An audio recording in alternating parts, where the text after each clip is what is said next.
Hello everyone, welcome back to my channel. So guys, shoulder complex की series का ये वाला पार्ट 4 आ चुका है, जिसके अंदर हम ग्लीनोह्यूमरल जॉइंट के बारे में पढ़ने वाले हैं।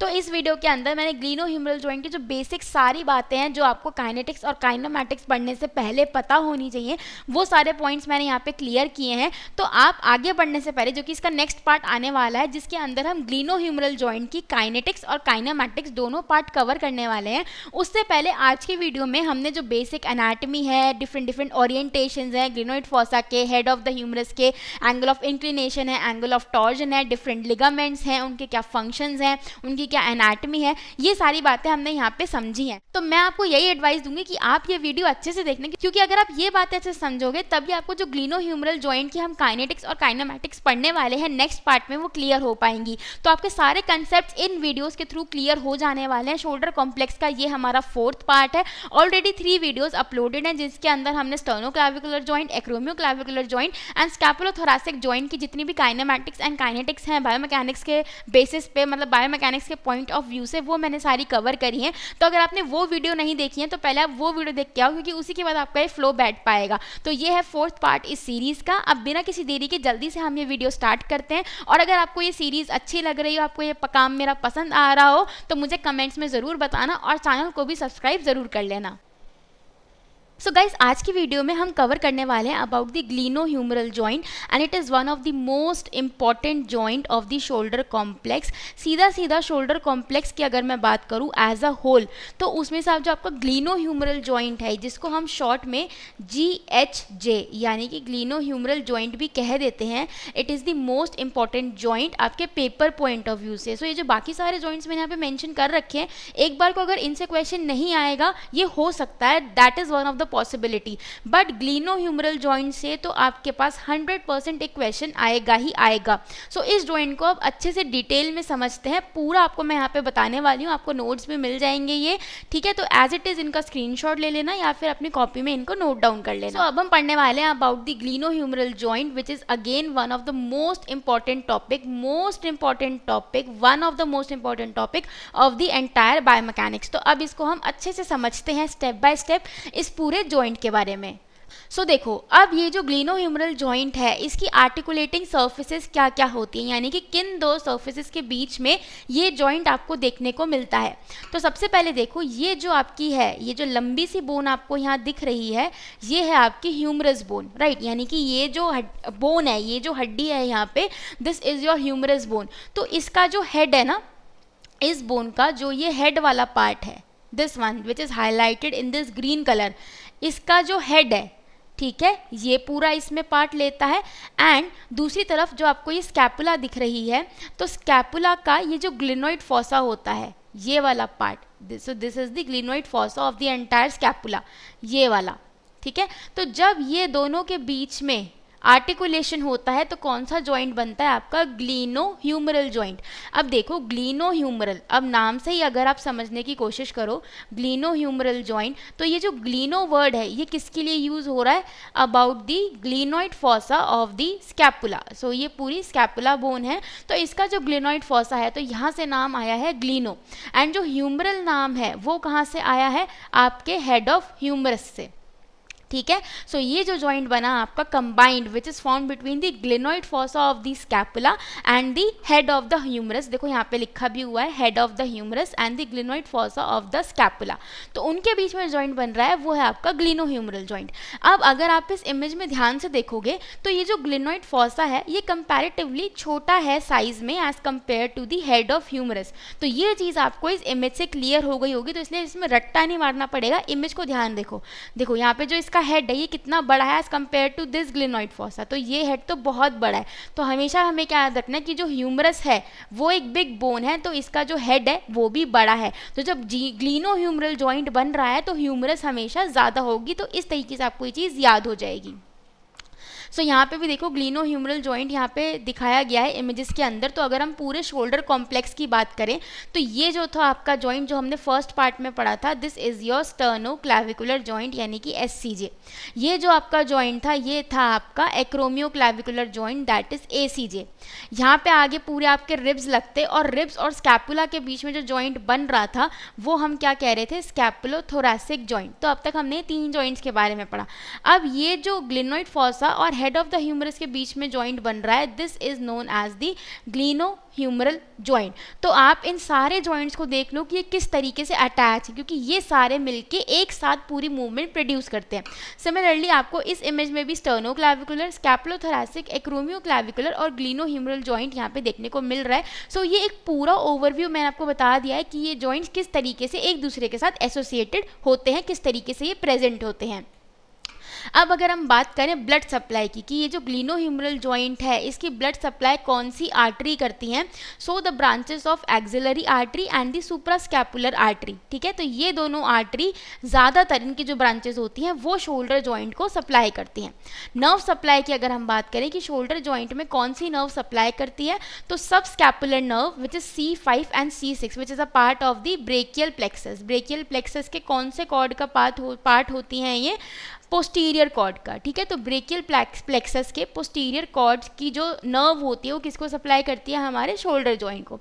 एंड अगर टाइप ऑफ जॉइंट की बात करें सो it is a ball and socket joint which is again a part of synovial joint. Synovial joint का एक टाइप होता है बॉल एंड सॉकेट जॉइंट, ये हमने पढ़ा है।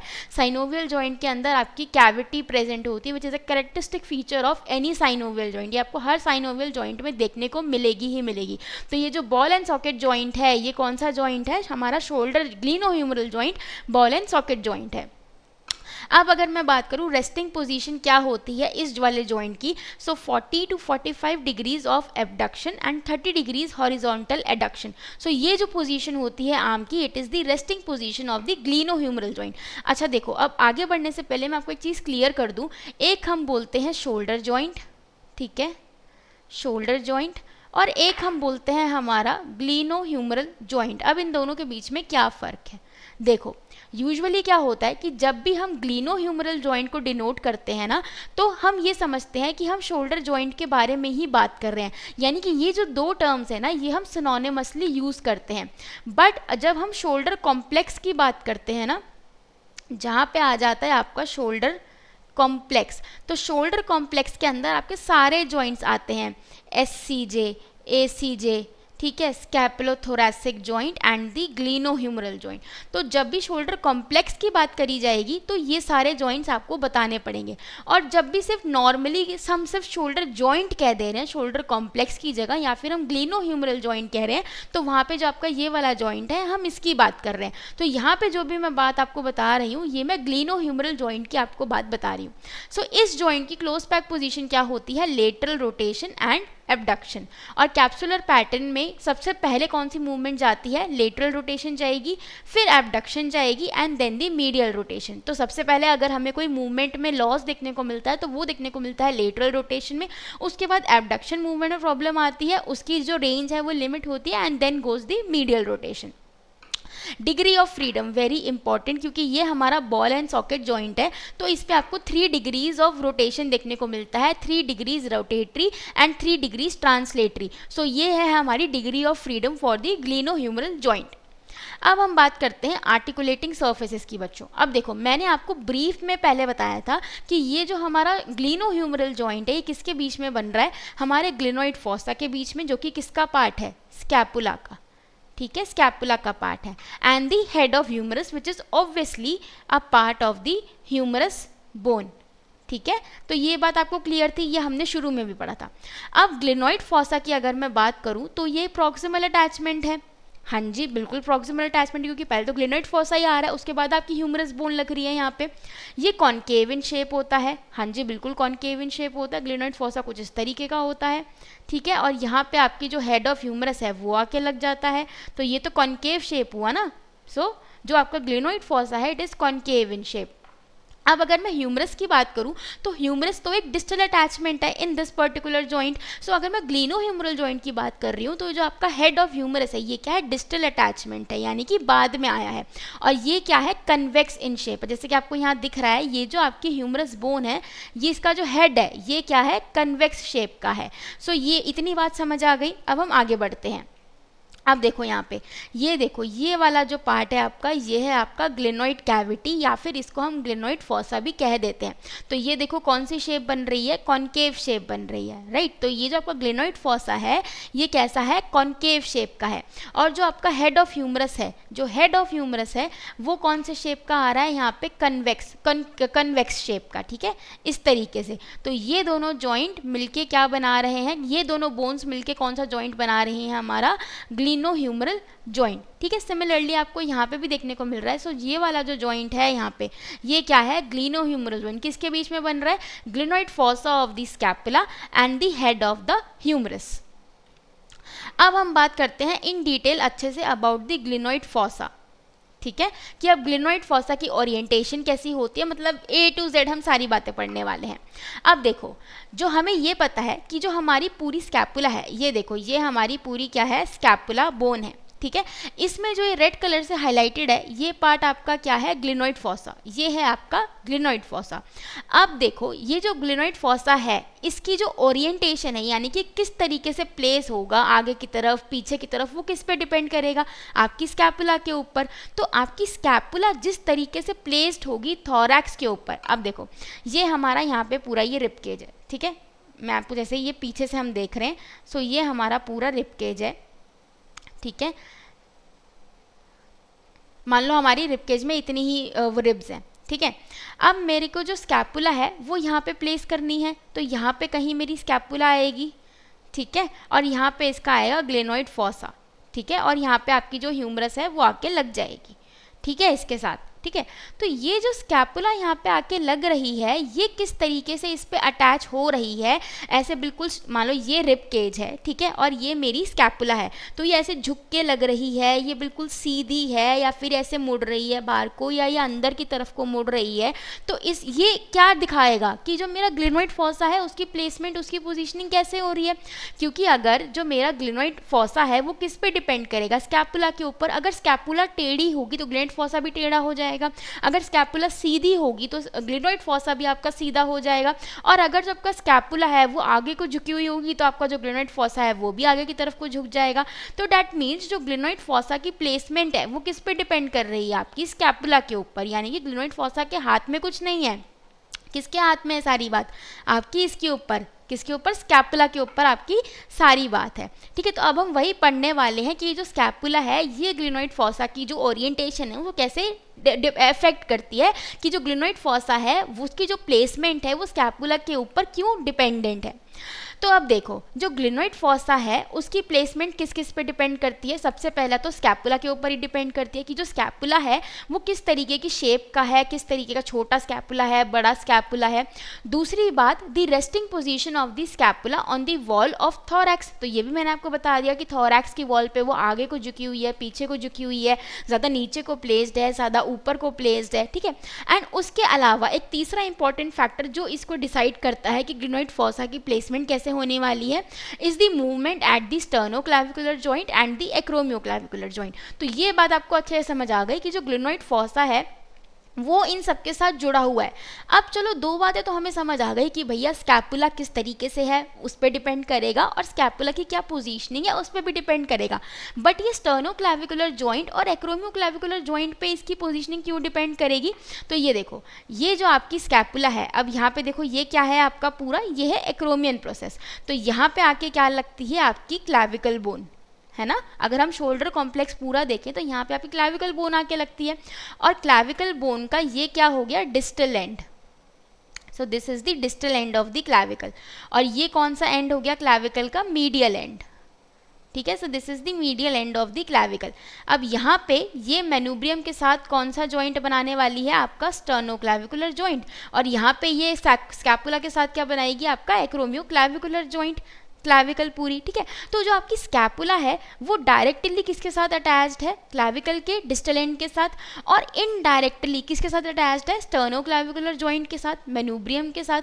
तो अगर इन दोनों जॉइंट पे कोई मोशन होगा तो वो डायरेक्टली और इनडायरेक्टली स्कैपुला को इफेक्ट करेगा, और स्कैपुला इफेक्ट होगी तो डायरेक्टली आपका जो ग्लिनोइड फॉसा है या फिर जो ग्लिनोइड कैविटी है वो इफेक्ट होगी।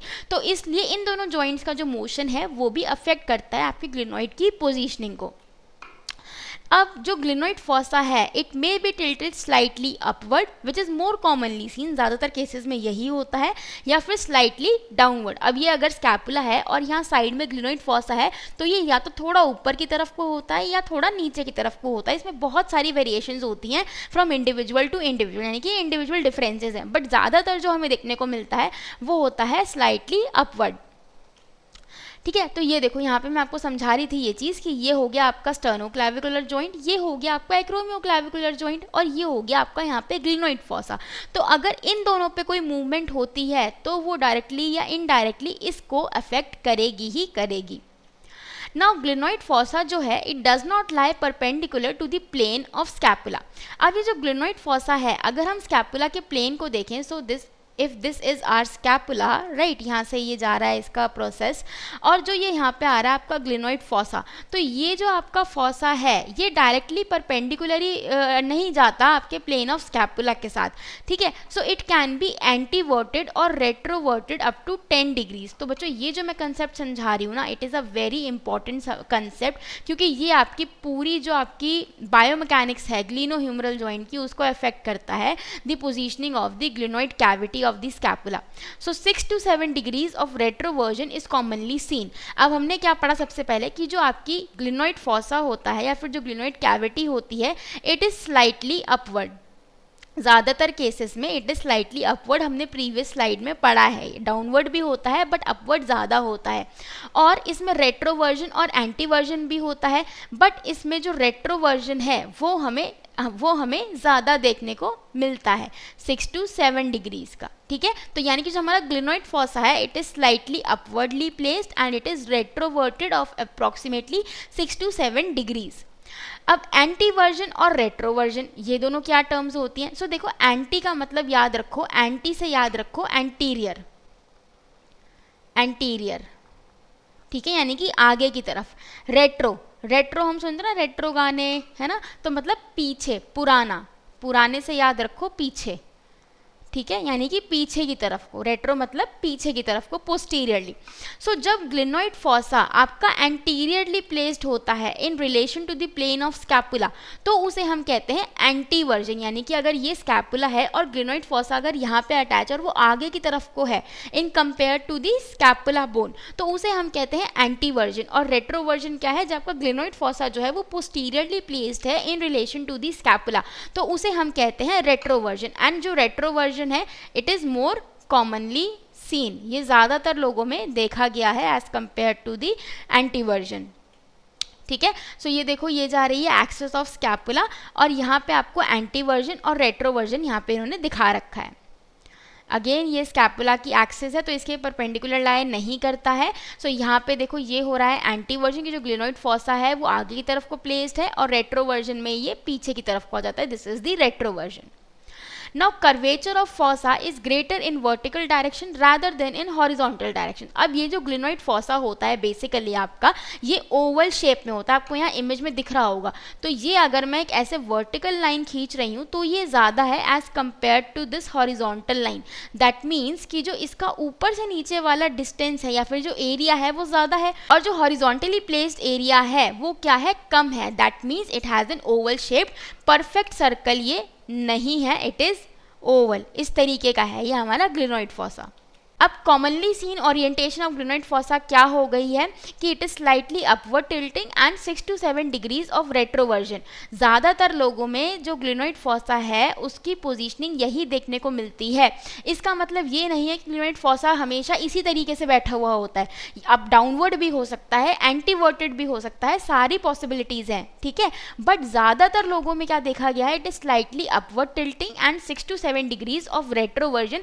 बहुत सारे लोगों में, ज़्यादातर लोगों में हमें देखने को मिलता है। So it is the common orientation of the glenoid fossa.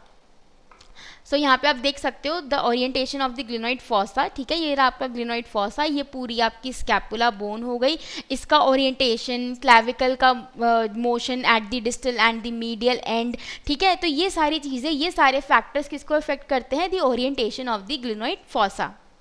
अब हम बात करते हैं जो डिस्टल आर्टिकुलेटिंग सरफेस थी हमारे ग्लिनोह्यूमरल जॉइंट की, क्या है, distal articulating surface which is the head of the humerus, और ये क्या हमने पढ़ी थी कि it is convex in shape. So this is the distal articulating surface and it is convex in shape. अब तक हम ये पढ़ के आए हैं। तो अब देखो ये पूरा जो ह्यूमरस बोन है ये इसका अपर पार्ट है, ठीक है, तो ये इसका क्या है, अपर पार्ट है।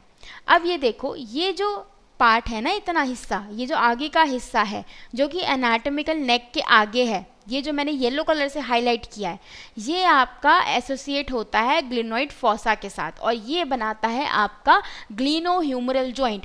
पूरी की पूरी ये ह्यूमरस बोन जाके नहीं लगती ग्लिनोइड फॉसा में, सिर्फ ये वाला जो पार्ट है, ये आगे वाला जो पार्ट है, ये जाके अटैच होता है ग्लिनोइड फॉसा में।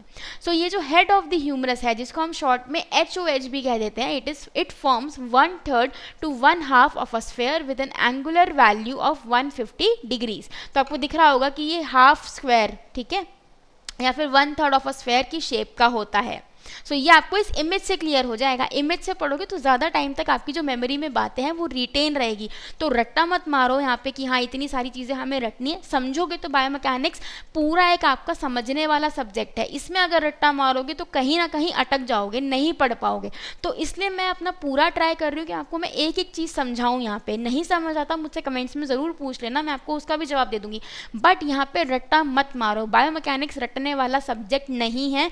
एंड ट्रस्ट में एक बार अगर ये समझ में आने लग जाता ना तो इससे इंटरेस्टिंग भी कोई सब्जेक्ट नहीं लगता। बच्चों के दो ही क्राइटेरिया हैं, या तो बायोमैकेनिक्स बिल्कुल अच्छा नहीं लगेगा या फिर जिसको समझ में आ गया कंसेप्ट उसके लिए वो बहुत आसान है, ठीक है। तो ये दो ही हैं, there is no where in between, right. अब ये जो हेड ऑफ द ह्यूमरस है इसकी एनाटॉमिकल पोजीशन क्या है। अब देखो ये जो मैं देख लेती हूँ, हाँ देखो ये जो हमारी ह्यूमरस बोन है ये पूरी कुछ इस तरीके की दिखती है। तो जब हम एनाटॉमिकल पोजीशन में खड़े होते हैं, एनाटॉमिकल पोजीशन जब आपने एनाटॉमी पढ़ी होगी, एनाटॉमी की बीडी चौरसिया पढ़ी होगी, तो वहाँ पे आपने टर्म सुनी होगी एनाटॉमिकल पोजीशन, ठीक है। तो ये एनाटॉमिकल पोजीशन हम पूरी बॉडी का पढ़ते हैं कि हम ऐसे स्ट्रेट खड़े होते हैं, पाम फेसिंग अपवर्ड, इस तरीके से। अब यहाँ पे हम क्या कह रहे हैं कि हम पूरी बॉडी के एनाटॉमिकल पोजीशन नहीं देख रहे, हम पूरी ये जो ह्यूमरस बोन है इसकी एनाटॉमिकल पोजीशन देख रहे हैं। और इसमें भी हम स्पेसिफिकली देख रहे हैं ये जो आपका हेड वाला पार्ट है ना, जो जॉइंट बना रहा है ग्लिनोइड फॉसा के साथ, उसके एनाटॉमिकल पोजीशन देख रहे हैं। अब अगर हम, अब एक बात बताओ, जब हमने स्कैपुला का ग्लिनोइड फॉसा पढ़ा, ये हमने इसका ग्लिनोइड फॉसा पढ़ा, तो हमने इसकी पोजीशनिंग किसके कंटेक्स्ट में देखी, किसके रेफरेंस में देखी, स्कैपुला के कंटेक्स्ट में देखी ना, इसके साथ जो स्कैपुला अटैच है, क्योंकि ग्लिनोइड फॉसा किसका पार्ट है, स्कैपुला का पार्ट है। ऐसे ही जो हेड ऑफ ह्यूमरस है वो किसका पार्ट है, वो ह्यूमरस का पार्ट है। तो अगर हम हेड ऑफ ह्यूमरस की पोजीशनिंग समझेंगे तो किसके कंटेक्स्ट में समझेंगे, वो हम ह्यूमरस के बाकी middle and the lower part के कंटेक्स्ट में। अभी मैं समझाती हूँ। सो जो एनाटॉमिकल पोजीशन होती है हेड ऑफ ह्यूमरस की, वो क्या होती है, medially, superiorly and posteriorly oriented with regard, ठीक है, किसके रिगार्ड में, to the shaft and condyle of the humerus.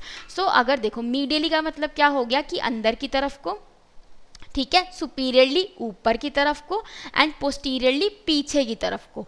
तो ये तीन मूवमेंट्स या इन तीन तरीके से अगर मैं कहूँ तो ये प्लेस्ड होती है। देखो इस इमेज में देखो कि ये जो आपके यहाँ पे ये ह्यूमरस है, ह्यूमरस का जो हेड है, अब यहाँ पे देखो ये जो ह्यूमरस का हेड है ये किस तरीके से है, मीडियली है, यानी कि अंदर की तरफ को ज़्यादा जा रहा है, सुपीरियरली है, ठीक है, सुपीरियरली भी है और पोस्टीरियरली भी है। अगर आप साइड से खड़े होकर देखोगे ह्यूमरस बोन को तो ये जो इसका अपर पार्ट है ना, ये वाला जो अपर पार्ट है ये थोड़ा पीछे की तरफ को है। ये किसके कंटेक्स्ट में, किसके रेफरेंस में है, टू द शाफ्ट, ठीक है, shaft and the lower end of humerus, इसके रेफरेंस में ये जो अपर वाला पार्ट है इट इज मीडियल, ठीक है, it is superior, obviously superior तो है ही, एंड पोस्टीरियर। तो ये तीनों बातें हैं किसके रेफरेंस में, to the shaft and the lower end of the humerus, right. तो ये बात आपको यहाँ पे क्लियर हो गई होगी। अब हम बात करते हैं angles formed in the humerus. तो it is a very important concept, very important concept. अच्छे से इसको समझना, बहुत बच्चे कंफ्यूज होते हैं इसमें, ठीक है। मैं बहुत अपने तरफ से बेस्ट समझाने की कोशिश करूंगी इसमें। अब तुम भूल जाओ कि हम ग्लिनोह्यूमरल जॉइंट के बारे में पढ़ रहे हैं, अब हम सिर्फ समझ रहे हैं ह्यूमरस बोन को। तो ये इसका हेड हो गया, this is the humerus bone, ठीक है। यहाँ पे इसके ये मीडियल एंड लेटरल कॉन्डाइल हो गया। So it is a rough diagram of the humerus bone, right. अब ये जो ह्यूमरस बोन है, इस पे दो एंगल्स हमें देखने को मिलते हैं। एक होता है एंगल ऑफ इंक्लिनेशन एंड दूसरा होता है एंगल ऑफ टॉर्जन। अब ये जो एंगल ऑफ इंक्लिनेशन है, ये हम कैसे देखेंगे? ह्यूमरस बोन है तो सामने से हम देख रहे हैं, जैसे मैंने यहाँ पे ये ह्यूमरस बोन ड्रॉ करी है, तो जब हम सामने से ह्यूमरस बोन को देख रहे हैं तो उस पे हम कौन सा एंगल देखेंगे? Angle of inclination. यानी कि जब हम सामने खड़े होकर देख रहे हैं तो हमें ये एंगल देखने को मिलेगा। और जब हम इस ह्यूमरस बोन को, सिर्फ इस ह्यूमरस बोन को नीचे से या ऊपर की तरफ से देखेंगे, ठीक है, नीचे से या ऊपर की तरफ से देखेंगे तो हमें ये वाला एंगल देखने को मिलेगा, ठीक है। ध्यान से समझो मेरी बात, ये ह्यूमरस बोन है, for suppose this is our humerus bone. तो अगर मैं इसको ऐसे सामने से देख रही हूँ तो मुझे दिखेगा एंगल ऑफ इंक्लिनेशन। मैं बताऊंगी एंगल अभी क्या होते हैं। अभी ये समझो हम देख कहाँ से रहे, तो मैं सामने से देखूंगी तो मुझे दिखेगा एंगल ऑफ इंक्लिनेशन। बट अगर मैं ऊपर से देख रही हूँ इसको, ह्यूमरस बोन को मैं अगर ऊपर से देखूंगी तो मुझे दिखेगा एंगल ऑफ टॉर्जन, ठीक है। तो ये चीज़ अभी यहाँ पे ध्यान रखो, इसको समझो जितना मैं पढ़ा रही हूँ। अब आगे चलते हैं, अब हम पढ़ते हैं about the angle of inclination. अब मैंने क्या बोला कि ये ह्यूमरस है, so if we are viewing humerus from the front और बैक, सामने से या पीछे की तरफ से देखेंगे तो हमें एंगल ऑफ इंक्लिनेशन दिखेगा। अब ये एंगल ऑफ इंक्लिनेशन का मतलब क्या हुआ कि ये कौन से प्लेन में बन रहा है? फ्रंटल प्लेन में। क्योंकि जो चीज़ हम सामने से देख रहे हैं, जो एंगल हमें सामने से दिख रहा है, तो मतलब वो किस प्लेन में हुआ? फ्रंटल प्लेन में हुआ। ये हमने जब हमने काइनेमैटिक्स पढ़ा था तब हमने ये सारे प्लेन और एक्सेस पढ़े थे। अगर आपने वो वीडियो नहीं देखा, कंफ्यूजन है, तो मैं उसका लिंक आपको डिस्क्रिप्शन में दे दूंगी, तो आप वहाँ से जाके चेकआउट कर लेना। बट अभी के लिए ध्यान रखो कि जब हम सामने से देख रहे हैं किसी चीज़ को, चाहे वो बोन हो, चाहे एंगल हो, चाहे कुछ भी चीज़ हो, तो वो होता है हमारा फ्रंटल प्लेन। यानी कि जो एंगल ऑफ इंक्लिनेशन है वो हम सामने से तो देख रहे हैं, पर कौन से प्लेन का नाम हो जाता है ये?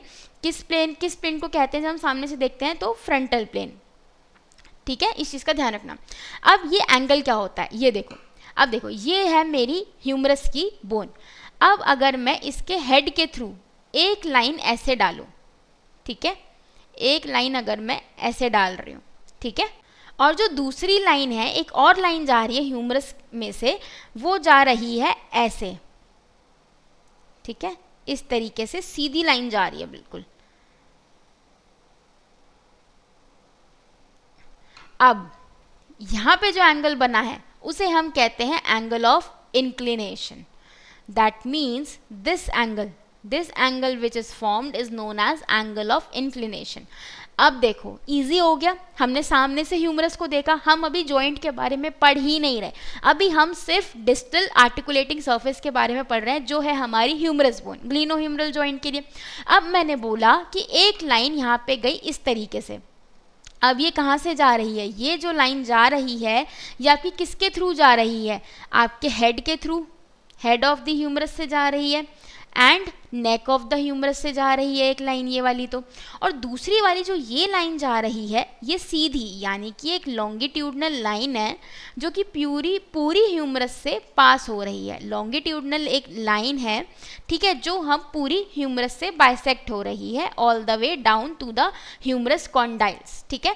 तो ये दो लाइन जब इंटरसेक्ट करेंगी तो इनके बीच में जो एंगल बनेगा that is known as angle of inclination, ठीक है। अब ये दो लाइन्स हमारी बॉडी में प्रेजेंट नहीं होती कहीं, ये इमेजिनरी लाइंस होती हैं। अब मैंने भी ये लाइंस ड्रॉ करी है ना, अगर ये लाइन सच में मेरी बॉडी में प्रेजेंट होती तो इस इमेज में होती।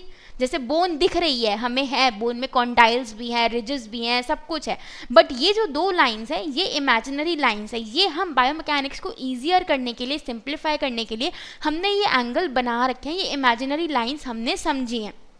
तो समझ गए? अब इसको पढ़ लेते हैं। So it is formed by an axis. Axis क्या है? यहाँ पे एक इमेजिनरी लाइन है which is going between the humeral head and the neck, and also a longitudinal line, longitudinal axis कह लो, through the shaft of the humerus. अब ये जो एंगल होता है it is usually 130 to 150 degrees. So this angle is approximately 130 to 150 degrees.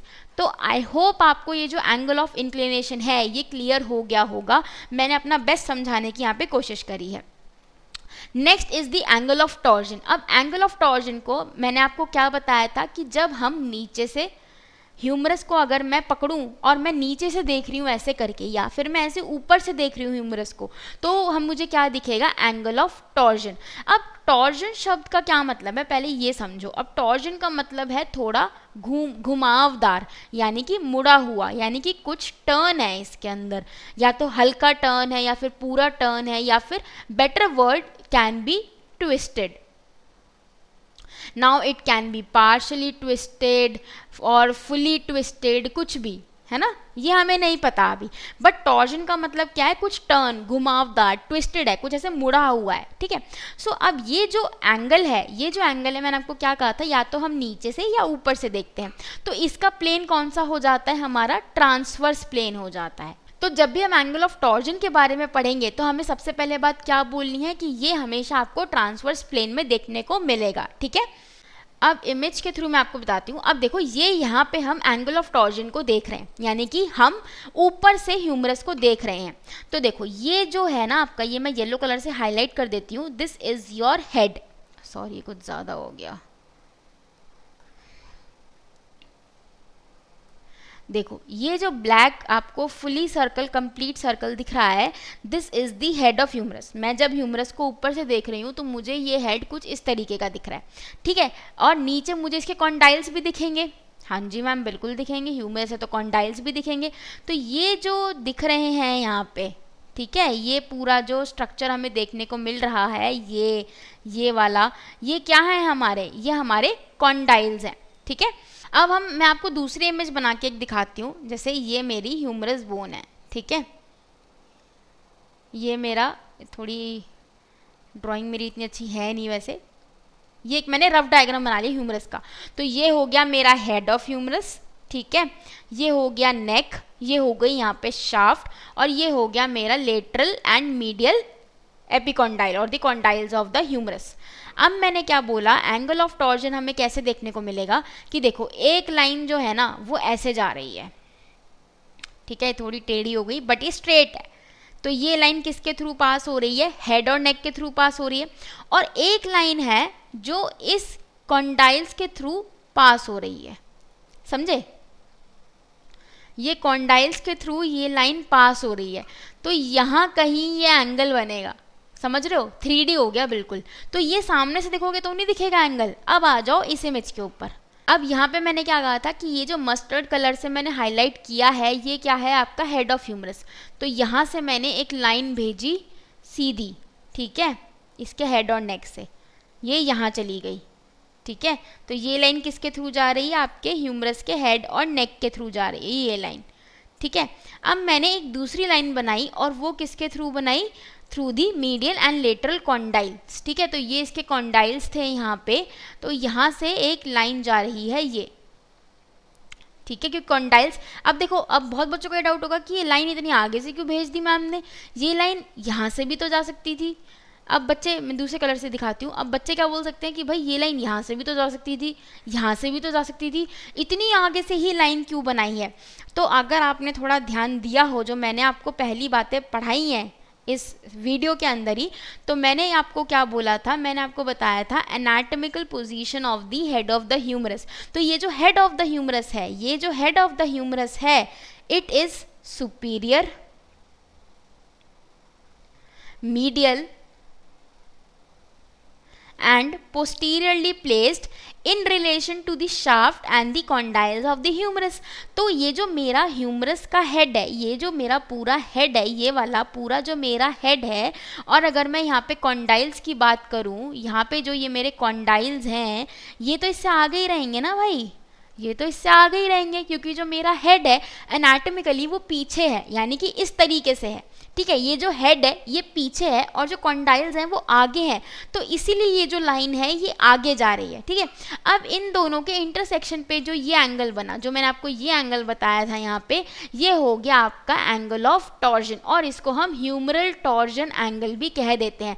यानी कि देखो, समझो इस एंगल का मतलब क्या हुआ कि जो आपके ह्यूमरस है, जैसे ये मार्कर है मेरे हाथ में, स्टाइलस है, ये पूरा स्ट्रेट है, ठीक है, मेरा हाथ है, मेरा हाथ पूरा स्ट्रेट है। अब ये क्या कहना चाह रहा है कि जो आपकी ह्यूमरस की बोन है ना वो स्ट्रेट नहीं है, ऐसे वो घूमी हुई है, जैसे यहाँ तक तो सीधी है, फिर थोड़ा टर्न आ गया और वो घूम गई और फिर वो यहाँ से वो टेढ़ी हो गई।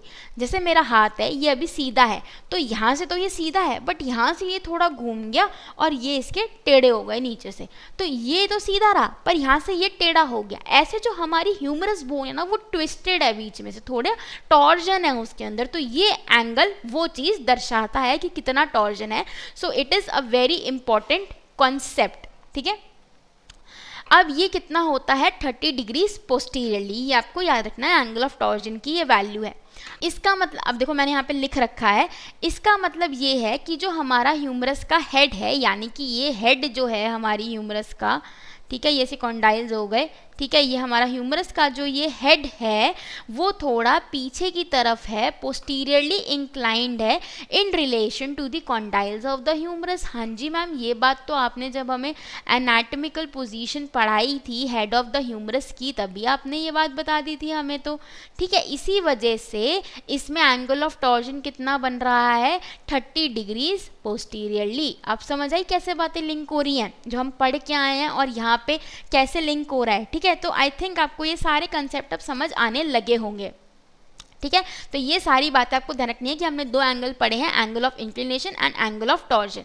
Now this posterior orientation of the head of humerus, HOHS head of humerus, is called posterior torsion, retro torsion और रेट्रोवर्जन ऑफ द ह्यूमरस। अब ये देखो आपकी नॉर्किन की बुक, सिंथिया नॉर्किन की बुक का ही डायग्राम है। तो ये देखो, ये ऊपर है हमारा पूरा ह्यूमरस का हेड है और इसमें से एक इमेजिनरी लाइन हमने यूं डाली, ठीक है, इस तरीके से हमने लाइन डाली और नीचे देखो कॉन्डाइल्स दिख रहे हैं, ये दिख रहे हैं, ये जो ये हिस्सा दिख रहा है ये नीचे का, यहाँ पे कॉन्डाइल्स हैं, तो एक लाइन गई यहाँ से, ठीक है। अब इनके बीच में जो एंगल बना भाई साहब वो क्या बना, ये जो एंगल बना ये क्या हो गया, एंगल ऑफ टॉर्जन, और ये थोड़ा पोस्टीरियरली है, तो इसे हम कहते हैं पोस्टीरियर टॉर्जन, रेट्रो टॉर्जन या फिर रेट्रोवर्जन ऑफ द ह्यूमरस।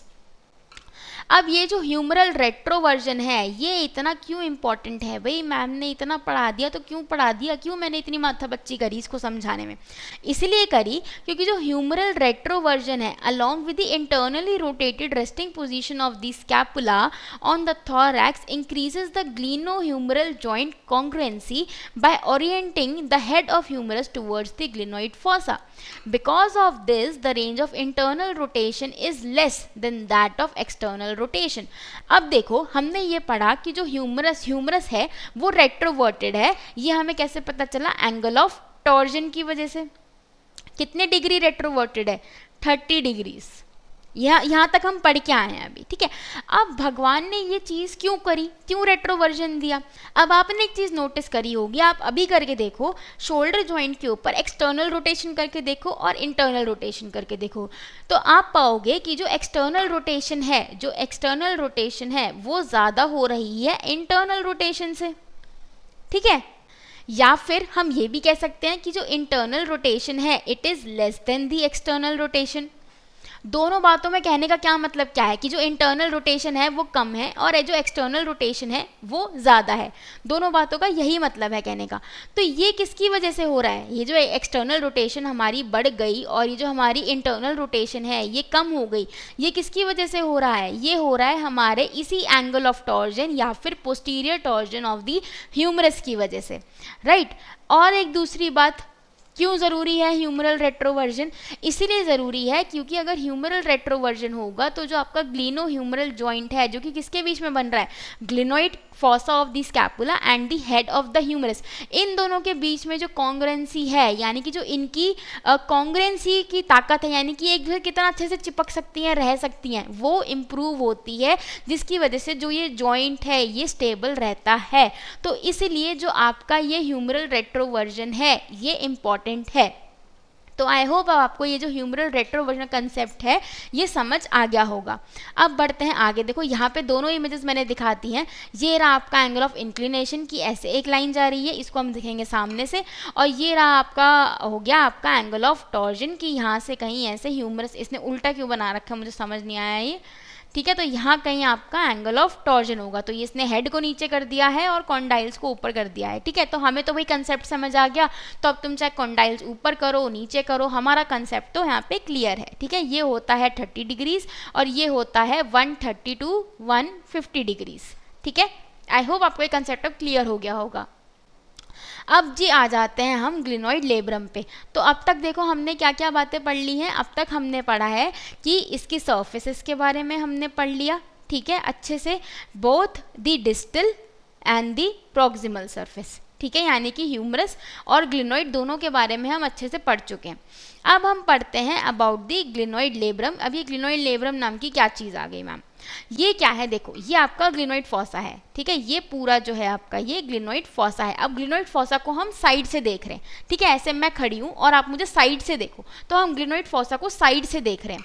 तो ये जो ग्लिनोइड फॉसा है ना, इसकी जो पेरीफेरी है, इस पे एक स्ट्रक्चर अटैच होता है, उसे हम कहते हैं ग्लिनोइड लेब्रम। तो ये जो स्ट्रक्चर आपको दिख रहा है, ये जो स्ट्रक्चर है पूरा ग्लिनोइड कैविटी के आसपास, this is the glenoid labrum.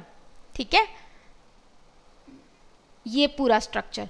So ये क्या है? एक एक्सेसरी स्ट्रक्चर है इस जॉइंट का, जो कि अटैच होता है periphery of the glenoid fossa. जैसे मैंने आपको बता दिया, अभी ग्लिनोइड फॉसा की पेरीफेरी है, यानी कि आउटर पार्ट है, तो इसकी जो पेरीफेरी है उस पर जो चीज़ अटैच है उसे हम क्या कह रहे हैं? Glenoid labrum. अब ये देखो, ये हम ग्लिनोइड फॉसा को यानी कि साइड से देख रहे हैं, स्कैपुला को। तो ये हो गया आपका एक्रोमियन, इधर से क्लैविकल आ रही है। ठीक है, और हम यहाँ साइड से खड़े होकर इस ग्लिनोइड कैविटी को देख रहे हैं। तो ये जो आउटर पेरीफेरी है, this is your glenoid labrum. So ये क्या है? ये हमारी एक फाइब्रोकार्टिलेजिनस अटैचमेंट है। अब ये क्यों दिया भगवान ने? अब भगवान ने कोई चीज़ शरीर में डाली है तो वो यूं ही तो नहीं डाली होगी, कुछ ना कुछ तो उसका काम होगा ही, राइट। सो ये क्या करता है? ये आपका जो अवेलेबल आर्टिकुलर सरफेस है, मतलब बेसिकली ये क्या कर रहा है कि जो ग्लिनोइड कैविटी है, ग्लिनोइड कैविटी हमारा क्या है? ग्लिनोइड कैविटी हमारा क्या है? ग्लिनोइड कैविटी है जहाँ पे आपका हेड ऑफ ह्यूमरस आके अटैच होगा। ठीक है, और ग्लिनोइड कैविटी हमें पता है क्या है? कॉनकेव शेप की है। तो इसकी कॉन्केविटी को ये और इंक्रीज कर देता है, यानी ग्लिनोइड कैविटी एक बेसिकली एक गड्ढा है, और गड्ढे को अगर आपको और डीप बनाना है तो आप उसको और अंदर की तरफ धसाओगे, उसको अंदर की तरफ पुश करोगे, ताकि वो जो गड्ढा है वो और बड़ा हो जाएगा, है ना। तो ये ग्लिनोइड लेब्रम बिल्कुल यही काम कर रहा है।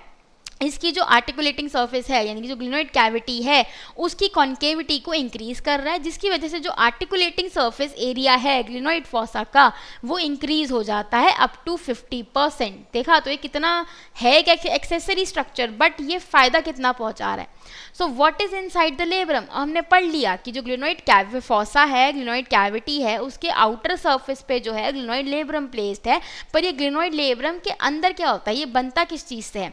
So it consist of densely packed fibrous connective tissue. So ध्यान रखना, फाइब्रस कनेक्टिव टिश्यू प्रेजेंट होते हैं आपके लेब्रम के अंदर, which are covered by a fine superficial mesh. This composition, अब ये कॉम्पोजिशन क्यों जरूरी है? It allows the labrum to perform a variety of function. तो बेसिकली इसमें क्या याद रखना है कि ये फाइब्रस कनेक्टिव टिश्यू से बना है and it is covered by a fine superficial mesh. अब फंक्शन ऑफ ग्लिनोइड लेब्रम, तो पहला तो मैंने आपको बताया कि ये जो कॉन्केविटी है ग्लिनोइड फॉसा की, उसे इंक्रीज करता है, जिसकी वजह से जो आर्टिकुलेटिंग सरफेस एरिया होता है जॉइंट का, वो बढ़ जाता है।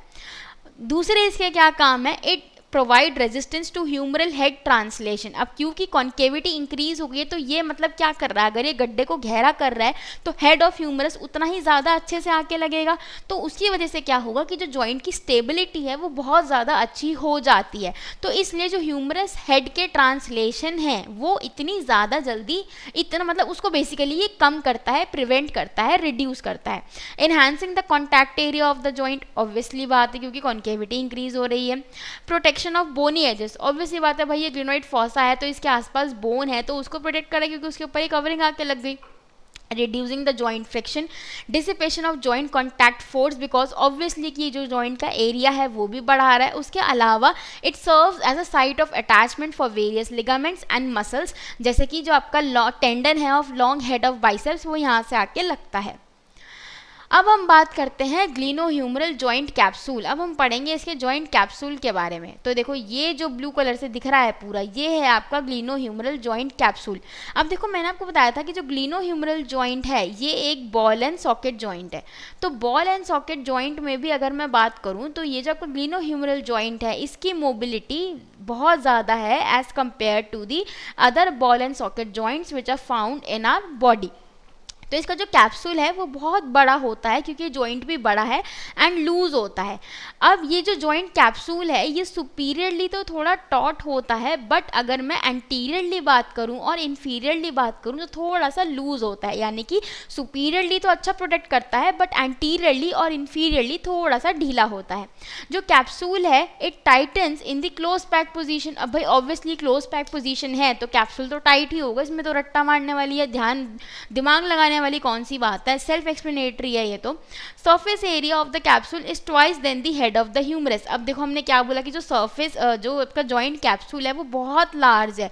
लार्ज क्यों है? क्योंकि इसका जो सरफेस एरिया है it is twice than that of the head of the humerus, यानी कि हेड ऑफ ह्यूमरस से भी 2 गुना बड़ा है ये, इसलिए ये बहुत लार्ज कैप्सूल होता है इस जॉइंट का।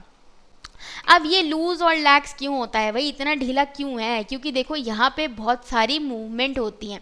जो हमारा शोल्डर जॉइंट है इस पे बहुत सारी मूवमेंट्स होती हैं जो कि हम पढ़ेंगे नेक्स्ट वीडियो के अंदर। नेक्स्ट लेक्चर उसी पे आएगा, इसे काइनेमैटिक्स और काइनेटिक्स पे। सो हम पढ़ेंगे कि भाई शोल्डर जॉइंट में बहुत सारी मूवमेंट्स हमें देखने को मिलती हैं। तो अगर जॉइंट कैप्सूल बहुत ज़्यादा टाइट होगा, फॉर एग्जाम्पल मान लो ये पूरा जॉइंट है, ठीक है, अब इसके ऊपर मैं पूरा एक पॉलीथिन रैप कर दूँ बहुत टाइटली, तो क्या मेरे हाथ की मूवमेंट हो पाएगी? नहीं हो पाएगी। वहीं अगर मैं इसके ऊपर एक पॉलीथिन रैप कर दूं थोड़ा लूज तरीके से तो ये अच्छे से मूवमेंट कर लेगा, जॉइंट आगे पीछे ऊपर नीचे। बट अगर बहुत टाइटली मैं पैक कर दूं पॉलीथिन में हाथ इस पूरे दोनों जॉइंट्स को, तो ये नहीं मूव कर पाएंगे। इसीलिए इस मोबिलिटी को देने के लिए, मूवमेंट को देने के लिए जो इसका जॉइंट कैप्सूल है ये लैक्स होता है। अब मोबिलिटी ज़्यादा होती है तो इसका मतलब क्या होगा कि जो जॉइंट की स्टेबिलिटी है इट इज़ कॉम्प्रोमाइज्ड। जॉइंट की stability is compromised here. So more than 2.5 centimeter of distraction of the humeral head from the granite fossa is possible in the loose pack position. तो देख रहे हो कितना यहाँ पे movement हो रही है, right? So that means it contributes to the mobility part rather than the stability part. Now capsule is reinforced by. अब भाई ठीक है, कैप्सूल ने तो बिल्कुल ही ढील दे दिया कि तू भाई जितना मर्जी घूम तू शोल्डर जॉइंट मेरे, मुझे कोई परवाह नहीं है, बट थोड़ी तो स्टेबिलिटी चाहिए ना, तो वो कहाँ से आई? कैप्सूल को कौन री इन्फोर्स करेगा? तो 2 चीज़ें होती हैं, एक होता है स्टैटिक री इन्फोर्समेंट और एक होता है डायनामिक री इन्फोर्समेंट। स्टैटिक का मतलब होता है रुका हुआ, डायनामिक का मतलब होता है जो मूव होता रहे। तो स्टैटिक में जो आपका ग्लिनोह्यूमरल लिगामेंट्स हैं वो आ जाते हैं, और डायनामिक वर्ड जहाँ पे भी आएगा तो समझो मसल आएगी। मसल में कौन सी? रोटेटर कफ के जो मसल के टेंडन है वो यहाँ पे काम करते हैं। दैट मीन्स वो थोड़ी, ये दोनों चीज़ें क्या करते हैं, थोड़ी स्टेबिलिटी प्रोवाइड करने की कोशिश करते हैं टू दी ग्लिनोह्यूमरल जॉइंट। अब बात करते हैं लिगामेंट्स की। It is a very important topic. मतलब ग्लिनोह्यूमरल तो यार अपने आप में ही पूरा इंपॉर्टेंट टॉपिक है। मैं इंडिविजुअली क्या क्या चीज़ इंपॉर्टेंट बताऊँ आपको। तो यहाँ पे आपके 2 मेन लिगामेंट्स आते हैं जो कि ग्लिनोह्यूमरल जॉइंट में हमें पढ़ने हैं। जो ग्लिनोह्यूमरल लिगामेंट है वो आपके 2 में डिवाइडेड है। First is the coracohumeral ligament and the other is the glenohumeral ligament. जो ग्लिनोह्यूमरल लिगामेंट है वो फिर फर्दर आपके 3 पार्ट्स में डिवाइडेड है। Superior glenohumeral ligament, middle glenohumeral ligament and the inferior glenohumeral ligament. अब इनके बारे में हम एक एक करके समझते हैं। सबसे पहले आता है आपका कोरैकोह्यूमरल लिगामेंट। तो देखो मैंने आपको क्या बताया है, जब भी लिगामेंट आए तो उसको नाम से ही समझने की कोशिश करो। कोरैको का मतलब यहाँ पे क्या हो गया? Coracoid process. तो this is the coracoid process के बारे में यहाँ पे मतलब बात हो रही है। ह्यूमरल का मतलब यहाँ पे क्या हो गया? Obviously humerus. ठीक है, अब ये जो कोराकोइड प्रोसेस है ये हमें कहाँ देखने को मिलता है? स्कैपुला पे। और ह्यूमरस तो मतलब ह्यूमरस बोन तो है ही। तो ये जो लिगामेंट है ये किन 2 चीज़ों के बीच में आ रहा है? Between the coracoid process of the scapula and the humerus. ठीक है, सो यहाँ पे अगर आप ध्यान से देखो, so this is your coracohumeral ligament. यानी कि ये देखो, ये जो था ये आपका कोराकोइड प्रोसेस है स्कैपुला का, वहाँ से ये लिगामेंट शुरू हो रहा है और ये यहाँ पे आपके कहीं हेड वाले पोर्शन पे जाके लग रहा है, ऐसा हमें इमेज से देखने को मिल रहा है। ठीक है, तो बेसिकली अगर आपको और भी कुछ नहीं समझ आएगा पेपर में तो एटलीस्ट आप इतना तो लिख ही आओगे। ठीक है, so this ligament arises from the coracoid process of the scapula and it divides into 2 bands, यानी कि 2 पार्ट्स में डिवाइड हो जाता जाता है फिर। तो जो पहला बैंड है वो, अब देखो शुरुआत इसकी कहाँ से, समझो ये कोराकोइड प्रोसेस है स्कैपुला का और ये है आपका head of the humerus, right. तो यहाँ से जब ये लिगामेंट निकला ना तो ये एक ही बैंड था, यानी कि यहाँ से जब ये निकला तो ये एक ही था, फिर ये दो पार्ट्स में ऐसे डिवाइड हो गया based upon the insertion point, ठीक है। तो पहला बैंड ये हो गया, दूसरा बैंड ये हो गया। तो जो पहला बैंड था यानी कि जो फर्स्ट बैंड था कोरैकोह्यूमरल लिगामेंट का, it inserts into the edge of the supraspinatus and on to the adjoining superior glenohumeral ligament. तो यानी कि आपका जो सुप्रास्पाइनेटस है उस पर प्लस जो सबका सुपीरियर ग्लिनोह्यूमरल लिगामेंट है उस पे जाके ये अटैच हो गया। और जो दूसरा बैंड था, जो दूसरा हिस्सा आया इस वाले लिगामेंट का, वो किस पे अटैच हो गया, over the subscapularis muscle and the LT. LT is lesser trochanter of the humerus bone. तो वहां जाके इसकी अटैचमेंट हो गई। तो मतलब देखो जब ये ओरिजिन हो रहा है, मतलब जहां से ये अराइज हो रहा है वहां से तो ये सिंगल था, बट जब ये इंसर्ट हो रहा है तो ये बेस्ड अपॉन द इंसर्शन ये दो जगह इंसर्ट हो रहा है, तो इसलिए ऐसा कह दिया गया कि इसके दो बैंड्स हैं, राइट। अब यहाँ पे देखो कि ये है आपका कोरैकोह्यूमरल लिगामेंट। तो ये रहा आपका कोराकोइड प्रोसेस स्कैपुला का, ठीक है। यहाँ से ये निकला और ये यहाँ पे ऐसे दो बैंड्स में डिवाइड हो गया, ठीक है। इस तरीके से ये रहा इसका एक बैंड और ये रहा इसका दूसरा बैंड, ठीक है। तो आई होप आपको ये जो चीज़ है ये क्लियर हो गई होगी। So these two bands together form a tunnel through which the tendon of the long head of biceps brachii passes. तो देखो जैसे यहाँ से ये बैंड निकला, ये एक इस तरफ अटैच हो गया और एक इस तरफ अटैच हो गया, ठीक है। अब इनके बीच में से एक टनल बना। अब टनल में से क्या निकला, आपका tendon of the biceps brachii, ठीक है। ये एक बहुत इंपॉर्टेंट मसला है, इसके बारे में भी हम पढ़ेंगे, राइट। अब हम बात करते हैं अबाउट दी, अब इसका जो फंक्शन है कोरैकोह्यूमरल लिगामेंट का, ये अभी हम आगे पढ़ेंगे। अभी तक के लिए बस ये याद रखो इसकी एनाटॉमी। अब हम बात करते हैं ग्लिनोह्यूमरल। ग्लिनोह्यूमरल, ग्लिनो मतलब ग्लिनोइड, ग्लिनो मतलब glenoid and humeral means humerus. Humerus means humerus, यानी कि ग्लिनोइड फॉसा से ह्यूमरस पे जो लिगामेंट ट्रैवल कर रहा है that is the glenohumeral ligament. अब इसके तीन पार्ट्स होते हैं, सुपीरियर, मिडिल एंड इंफीरियर। अब ये तीनों किसके बेसिस पे हैं, so these are based on the location, यानी कि कौन सा लिगामेंट कौन सी लोकेशन या पोजीशन पे प्लेस्ड है उसके बेसिस पे हमने नाम दे दिया है superior, middle and the inferior. So देखो glenohumeral ligament is a thicken structure within the capsule itself. अब हमने जब कैप्सूल पढ़ा था तो हमने ये पढ़ा था कि इस जो कैप्सूल है उसका स्टैटिक रीइंफोर्समेंट किया जाता है। रीइंफोर्समेंट कौन करता है, हमारा ग्लिनोह्यूमरल लिगामेंट करता है।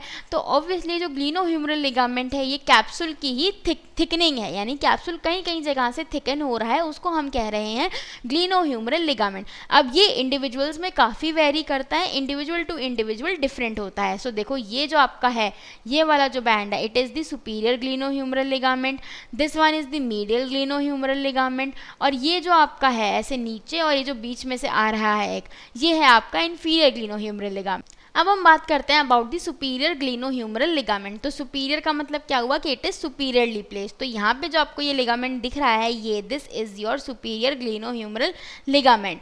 अब ये क्या करता है, it passes from the superior glenoid labrum, यानी कि ग्लिनोइड लेब्रम, ग्लिनोइड फॉसा पे ग्लिनोइड लेब्रम लगा होता है पेरीफेरी पे, उसके अपर वाले पार्ट से ये निकलता है और फिर ये कहाँ पे जाके अटैच हो जाता है, to the upper neck of the humerus. It is situated deep to the extracapsular coracohumeral ligament. Coracohumeral हमने अभी पढ़ा, तो उसके नीचे ये वाला जो लिगामेंट है ये प्रेजेंट होता है। अब देखो हमने क्या क्या पढ़ा था, हमने पढ़ा अभी तक सुपीरियर ग्लिनोह्यूमरल लिगामेंट, हमने पढ़ा कोरैकोह्यूमरल लिगामेंट के बारे में, और हमने पढ़ा सुपीरियर कैप्सूल के बारे में, मतलब कैप्सूल का जो सुपीरियर वाला पार्ट है वो। तो ये तीनों चीज़ें अभी तक हमने पढ़ी हैं, राइट। अब ये तीनों चीज़ें मिलके क्या बनाती हैं, रोटेटर इंटरवल कैप्सूल, ठीक है। ये तीनों चीज़ें मिलके बनाती हैं rotator interval capsule. So these three structures act as an interconnected structure that bridges the space between the supraspinatus and the subscapularis muscle tendon। मतलब बेसिकली क्या है कि ये है आपका हेड ऑफ द ह्यूमरस, ठीक है। इधर से आपका ग्लिनोइड फॉसा लगा हुआ है, इधर से क्लैविकल है, इधर से एक्रोमियन है, इधर से बाकी सारे स्ट्रक्चर्स हैं। तो यहाँ से और यहाँ के जो बीच का ये जो गैप है सुपीरियरली, समझो सुपीरियरली, क्योंकि देखो तीनों चीज़ आपकी सुपीरियरली प्रेजेंट है, तो ये इस गैप को ब्रिज कर रही हैं, तो ये साथ में मिलके क्या बना देती हैं, रोटेटर इंटरवल कैप्सूल, राइट। अब यहाँ पे आप इमेज में देखो, ये CHL क्या है, कोरैकोह्यूमरल लिगामेंट, HDHL है सुपीरियर ग्लिनोह्यूमरल लिगामेंट। तो देखो यहाँ से आ रहा है आपका सुपीरियर ग्लिनोह्यूमरल लिगामेंट, इधर से आ गया आपका ये कोरैकोह्यूमरल लिगामेंट, ठीक है, और यही कहीं आपका आ जाएगा superior part of the capsule. तो ये तीनों चीज़ें मिलके क्या कर रही हैं, इस गैप को ब्रिज कर रही हैं, है ना, इस गैप को ब्रिज कर रही हैं। ये आपका हेड ऑफ द ह्यूमरस है, ये कोराकोइड प्रोसेस है, यहाँ पे ये एक्रोमियन आ गया, बाकी सारे बोनी स्ट्रक्चर्स हैं। तो ये इस एरिया का जो है इसको ब्रिज कर रही है सुपीरियरली। तो ये तीनों मिलके एक साथ क्या बना देते हैं, आपका रोटेटर इंटरवल कैप्सूल। अब हम बात करते हैं about the functions of the superior glenohumeral ligament. अब देखो बेसिकली आपको ये बात समझ आ गई कि ये जो सुपीरियर ग्लिनोह्यूमरल लिगामेंट है ये RIC का स्ट्रक्चर है। तो अगर मैं कहूँ कि मुझे RIC के बारे में फंक्शन बताओ तो भी हम यही फंक्शन बताएंगे। अब हम बात करते हैं about the function of the superior glenohumeral ligament. अब ग्लिनोह्यूमरल लिगामेंट क्या करता है, ये आपकी एंटीरियर और इन्फीरियर जो जॉइंट स्टेबिलिटी है उसकी देखरेख करता है। कोई भी अगर एंटीरियर या इन्फीरियर ट्रांसलेशन होता है, एक्सेसिव मूवमेंट होती है, तो उसको ये रिस्ट्रेन करता है, उसको ये रोकता है। सो बेसिकली आपके इस वाले लिगामेंट का क्या काम है कि ये एंटीरियर एंड इन्फीरियर जो ट्रांसलेशन होती हैं उनको रोकता है। फिर आ जाते हैं जी हम अपने दूसरे लिगामेंट पे, that is the middle glenohumeral ligament. अच्छा, इसके आगे बढ़ने से पहले मैं आपको बता देती हूँ कि जो कोरैकोह्यूमरल लिगामेंट है उसके भी फंक्शन क्या है, ये मैंने पहले नहीं बताया था because it is a part of rotator interval capsule, तो मुझे ये बात आपको बतानी थी, उसके बाद मैं आपको फंक्शंस बताने वाली थी। तो अब हम बात करते हैं about the functions of the coracohumeral ligament.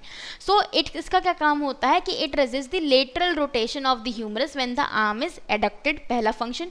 उसके अलावा जो सुपीरियर ट्रांसलेशन होता है ह्यूमरस का, when the dynamic stabilisation is impaired, यानी कि मसल्स नहीं रोक पा रहे हैं, तो ये वाला लिगामेंट काम करता है, obviously because it is a static reinforcement, right. उसके अलावा ये RIC का भी पार्ट है जो कि हमने अभी पढ़ा, that is the rotator interval capsule. तो ये क्या करता है, इन्फीरियर ट्रांसलेशन को भी लिमिट करता है ऑफ द ह्यूमरस। तो ये हो गया आपका कोरैकोह्यूमरल लिगामेंट का फंक्शन। तो ये थोड़ा ध्यान रखने वाली बात है कि ये जो सुपीरियर ग्लिनोह्यूमरल लिगामेंट है, सुपीरियर कैप्सूल है और कोरैकोह्यूमरल लिगामेंट है, इनका एक साथ क्या फंक्शन हो रहा है और इनके अलग अलग क्या फंक्शन है, तो वो पूरी पिक्चर मैंने आपको यहाँ पे क्लियर कर दिया। थोड़ा सा कंफ्यूजिंग है बट एक बार इसको समझोगे पढ़ोगे तो आपको ये चीज़ क्लियर हो जाएगी। अब हम आ जाते हैं अपने मिडिल ग्लिनोह्यूमरल लिगामेंट के ऊपर, ठीक है, जो कि ग्लिनोह्यूमरल लिगामेंट का एक पार्ट है। सो इट रन्स, इसकी कोई इमेज होगी तो देखो ये ऐसे आ रहा है टेढ़ा, ठीक है, सीधा नहीं जा रहा। ये देखो जैसे जो सुपीरियर ग्लिनोह्यूमरल लिगामेंट है ये तो सीधा जा रहा था, है ना, बट ये जो लिगामेंट है आपका ये ऐसे टेढ़ा आ रहा है, ठीक है। तो अब इसकी क्या वो एनाटमी है। So it runs obliquely from superior anterior labrum to the anterior aspect of the proximal humerus below the superior glenohumeral ligament. अब देखो इमेज में देखो तो ये जो सुपीरियर ग्लिनोह्यूमरल लिगामेंट है ऑब्वियसली इसके नीचे ही है ये लिगामेंट, और ये एंटीरियरली प्लेस्ड है, यानी कि जो मिडिल ग्लिनोह्यूमरल लिगामेंट है it is more of anteriorly placed है ये, ठीक है। ये जो सुपीरियर वाला था it is superiorly placed, so it is superiorly placed, but ये जो मिडल वाला है it is anteriorly placed, right. So it is absent in 30% of the population and it is cord like in 20% of the population.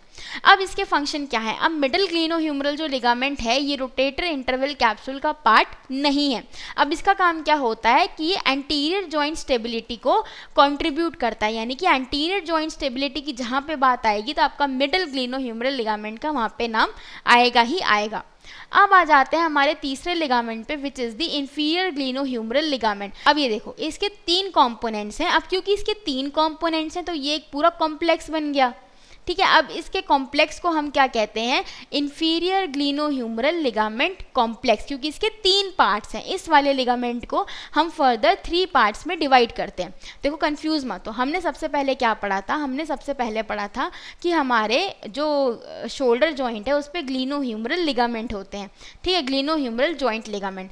ये हमारे होते हैं 3 तरीके के, एक हमने पढ़ा सुपीरियर, एक हमने पढ़ा मिडल और एक हमने पढ़ा अभी इन्फीरियर। सुपीरियर वाला लिगामेंट जो होता है वो कोरैकोह्यूमरल लिगामेंट के साथ और सुपीरियर कैप्सूल के साथ मिल जाता है और क्या बनाता है आपका रोटेटर इंटरवल कैप्सूल। मिडल वाले को कोई फर्क नहीं है, ये कुछ भी एक्स्ट्रा नहीं करता। जो इंफीरियर ग्लिनोह्यूमरल लिगामेंट है ये फर्दर 3 पार्ट्स में डिवाइडेड है। कौन कौन से, anterior ligament band, posterior ligament band and an axillary pouch in between, ठीक है। तो एक एंटीरियर बैंड है, ये आगे की तरफ है, पीछे की तरफ भी एक बैंड होता है, और यहाँ पे हो गया एक आपका एक्सिलरी पाउच, ठीक है। So it shows positioning dependent variability in function. अब मैं बात करूं इसके फंक्शन की, जो इंफीरियर ग्लिनोह्यूमरल लिगामेंट है इसके फंक्शंस क्या क्या हैं। तो जब भी एबडक्शन किया जाता है बियॉन्ड 45 डिग्री, तो ये 45 डिग्री के आगे जब भी एबडक्शन होगा और with combined abduction and rotation, यानी कि एबडक्शन भी और रोटेशन भी हो रही है, तो ये जो कॉम्प्लेक्स यानी कि inferior glenohumeral ligament complex, it plays primary role to stabilize the joint, यानी कि जब ये दो पोजिशनिंग या मूवमेंट होती हैं तो ये स्टेबलाइजेशन का काम करता है, क्योंकि हमने पढ़ा है कि जो लिगामेंट्स हैं वो स्टैटिक रीइंफोर्समेंट देते हैं कैप्सूल को और ये स्टेबलाइजेशन प्रोवाइड करवाते हैं। अब इसके तीनों बैंड्स के बारे में हम अलग अलग पढ़ने वाले हैं। तो एक्सिलरी पाउच, जिसको हम इंफीरियर कैप्सूल भी कहते हैं, उसका क्या काम होता है, it slacks up during abduction and it resist inferior humoral head translation, ठीक है। तो ये इंफीरियर ट्रांसलेशन को रोकता है। जो एंटीरियर बैंड है IGHLC का, वो क्या करता है, it provides anterior joint stability, यानी कि एंटीरियरली जॉइंट को स्टेबलाइज करता है, and it resist anterior humoral head translation. उसके अलावा जब लेटरल रोटेशन होती है, जब लेटरल रोटेशन हम करते हैं, तो ये जो एंटीरियर बैंड है IGHLC का, ये फैंस आउट होता है, यानी कि स्प्रेड आउट होने लग जाता है। सिमिलरली जो आपका पोस्टीरियर बैंड है वो कब स्प्रेड आउट होता है, जब आप मीडियल रोटेशन करते हो, और ये क्या करता है, ये पोस्टीरियर जॉइंट स्टेबिलिटी को कंट्रीब्यूट करता है, राइट। तो ये हो गए इन सब के फंक्शंस। सो गाइज आज की वीडियो में मैंने यही सब पार्ट कवर किए, क्योंकि अगर ये वीडियो में और भी काइनेमैटिक्स और काइनेटिक्स जोड़ देती ना इसके अंदर, तो आपका बहुत बुरा हाल हो जाता। तो अभी बेसिकली सिर्फ यही वीडियो को समझो और अच्छे से इसके सारे जो मैंने आपको बातें बताई हैं, जो मैंने पॉइंट्स यहाँ पे कवर किए हैं, उनको समझो। नेक्स्ट वीडियो के अंदर हम क्या बात करने वाले हैं, तो नेक्स्ट वीडियो के अंदर हम काइनेमैटिक्स पढ़ेंगे of the glenohumeral ligament complex and sorry I am saying glenohumeral ligament complex of the glenohumeral joint, and we will also study about the kinetics of the glenohumeral joint. Kinetics के अंदर हम static और dynamic stabilization दोनों के बारे में हम बात करेंगे, ठीक है। तो नेक्स्ट वीडियो इसका आप, अगर आपका दिमाग अभी भी फ्रेश है तो आप जाके इस वीडियो पे क्लिक कर सकते हो, देख लेना, नहीं तो अभी थोड़ा ब्रेक ले लो और फिर उस पार्ट यानी कि जो 5th पार्ट होगा इस सीरीज़ का, वहाँ पे जाके आप देख सकते हो। तो इस वीडियो के अंदर हमने बेसिक सारी चीज़ें कवर करी हैं, क्योंकि अगर ये कवर नहीं होती ना तो आप आगे नहीं पढ़ पाओगे। सो काइनेमैटिक्स और काइनेटिक्स पढ़ने से पहले ये कंसेप्ट जो थे आपके क्लियर होने चाहिए थे। तो अब मिलते हैं आपसे नेक्स्ट वीडियो में। So guys this is all about today's video. So आज हमने सारे इंपॉर्टेंट पॉइंट्स कवर कर लिए अबाउट द ग्लिनोह्यूमरल जॉइंट। अब इसके नेक्स्ट वीडियो में हम पढ़ेंगे about the kinetics and kinematics of the glenohumeral joint. So till then like share and subscribe to my channel, and next video का भी link आपको यहाँ पे दिख रहा होगा, तो जल्दी से जाके क्लिक कर लो।